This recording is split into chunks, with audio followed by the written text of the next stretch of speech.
Hello friends. Next topic लेके आए हम डायबिटीज मिलाइटिस। ये डायबिटीज इंसिपिडस प्रीवियस वीडियो में हम क्लियर कर चुके हैं। ये डायबिटीज मिलाइटिस है। अब डायबिटीज मिलाइटिस क्या होता है ये हम जानेंगे।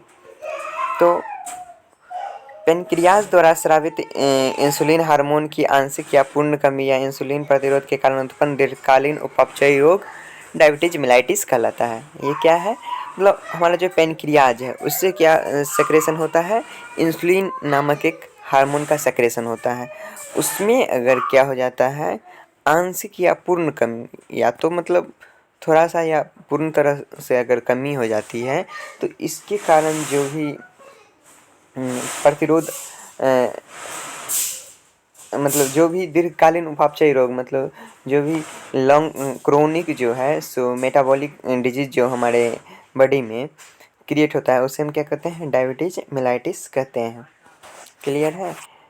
और एक यहाँ पे क्वेश्चन जो इसमें यहाँ पे नहीं दिया है कि हमारा जो पेनक्रियाज है उसका बीटा सेल जो होता है, बीटा सेल जो होता है उसके बीटा सेल से क्या होता है, उसके बीटा सेल से इंसुलिन का सेक्रेशन होता है। ये बात नोट कर लीजिए कि पेनक्रियाज के बीटा सेल से इंसुलिन का सेक्रेशन होता है। क्लियर? अब इसके निम्न ट्रेड हैं। इसके ट्रेड क्या क्या हैं? तो ट्रेड फीचर्स, इसके 3 ट्रेड फीचर्स क्या है वो देखते हैं। इसके 3 ट्रेड फीचर्स है। पॉलीयूरिया, मतलब इसमें क्या होता है, अधिक मूत्र त्याग होता है। पॉलीडिप्सिया, अधिक मात्रा में प्यास लगता है। और पॉलीफेजिया, और अधिक भूख लगती है। ये तीनों क्या होता है, अधिक मात्रा में होता है।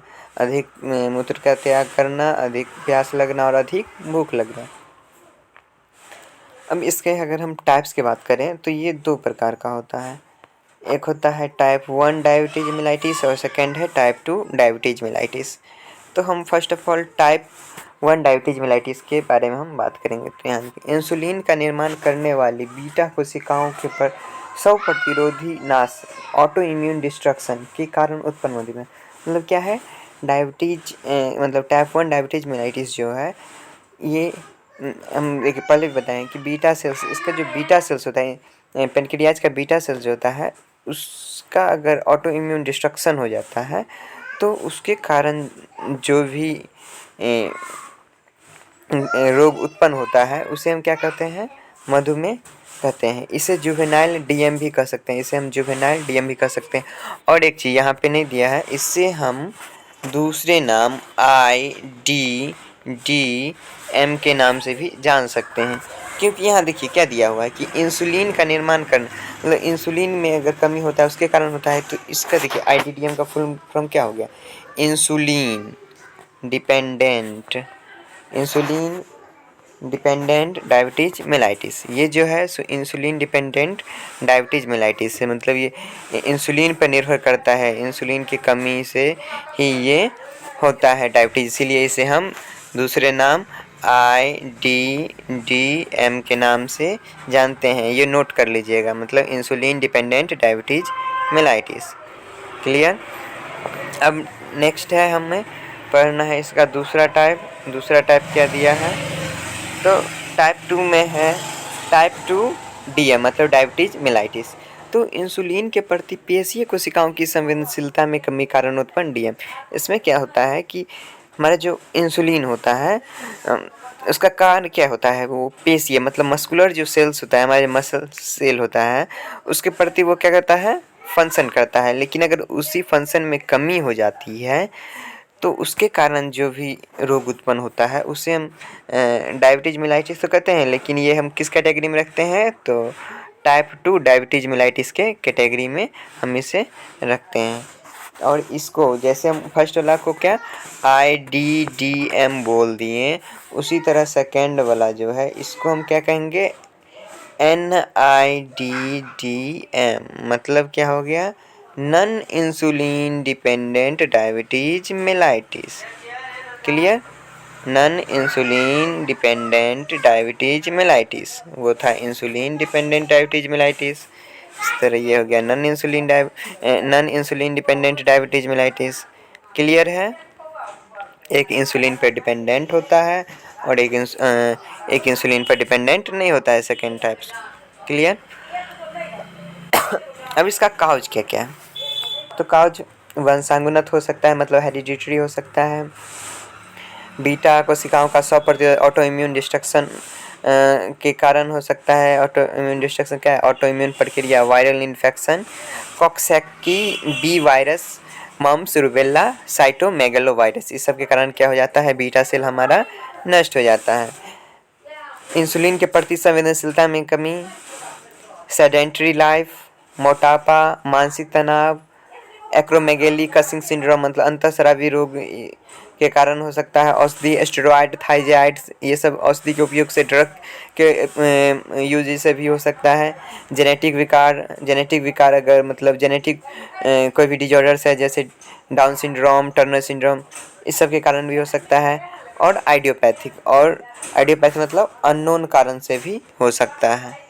ये अननोन कारण से भी हो सकता है। क्लियर? अब इसका चिकित्सीय लक्षण के बारे में देखते हैं। तो क्या क्या होता है लक्षण, इसमें क्या पाया जाएगा? तो अधिक मात्रा में मूत्र त्याग, मतलब इसमें क्या होगा? अधिक मात्रा में जो है मूत्र त्याग, रोगी को अधिक मात्रा में मूत्र का त्याग होगा। अधिक प्यास लगेगा, वजन में कमी होगा, वेट लॉस होगा, थकान होगा, फैटिग, धुंधलापन, ब्लर दिखेगा, सब चीज़। बार बार संक्रमण होगा, अधिक भूख लगेगा, रात्रि में बार बार पेशाब लगेगा, चिड़चिड़ापन होगा, घाव भरने में देरी होगा और ध्यान में कमी। कोई भी चीज़ पर ये ध्यान नहीं करेगा, माइंड डाइवर्ट इसका होते रहेगा। क्लियर? अब नेक्स्ट इसके उपचार के बारे में पढ़ेंगे। तो हाइपर ग्लाइसीमिया को कम करने हेतु इंसुलिन थेरेपी देंगे। हाइपर ग्लाइसीमिया जो है उसे अगर हम कम करेंगे, हाइपर ग्लाइसीमिया मतलब क्या? हाइपर मतलब इंक्रीज्ड और ग्लाइसीमिया मतलब ग्लूकोज, ग्लाइक मतलब ग्लूकोज और एमिया मतलब ब्लड। तो ब्लड में जब ग्लूकोज का लेवल इंक्रीज कर जाता है उसे हम क्या कहते हैं? हाइपर ग्लाइसीमिया के नाम से जानते हैं। तो उसको कम करने के लिए हम क्या देंगे? इंसुलिन थेरेपी देंगे। क्लियर? नेक्स्ट है ओरल हाइपोग्लाइसेमिक ड्रग्स देंगे। और मुख से जो है सो हाइपोग्लाइसेमिक मतलब कि ग्लाइसेमिया को कम करने वाला जो ड्रग्स है वो हम उसे मुख से देंगे, मतलब ओरली देंगे। और नेक्स्ट क्या? भोजन में 50 से 60% कार्बोहाइड्रेट, 20% प्रोटीन, 30% से कम वसा, मतलब ये फिक्स्ड है। 50 से 60% मात्रा रखेंगे हम कार्बोहाइड्रेट का कोई भोजन करेंगे और 20% प्रोटीन का और 30% से कम फैट का मात्रा हम रखेंगे। नेक्स्ट है अब और इसका और भी उपचार में है नियमित अंतराल पर नियमित आहार, मतलब एक फिक्स टाइम पर मतलब नियमित टाइम पे फिक्स टाइम पर इसको हम आहार डाइट प्रदान करते रहेंगे। और मीठे खाद्य पदार्थों से परहेज करना है। और नेक्स्ट है रुचि व क्षमता के अनुसार व्यायाम। अगर रुचि है और मतलब जैसा रुचि है और जैसा क्षमता है उसके अकॉर्डिंग ही हमको व्यायाम करना है। क्लियर? आज के लिए बस इतना ही, इसमें इतना ही। Thank you.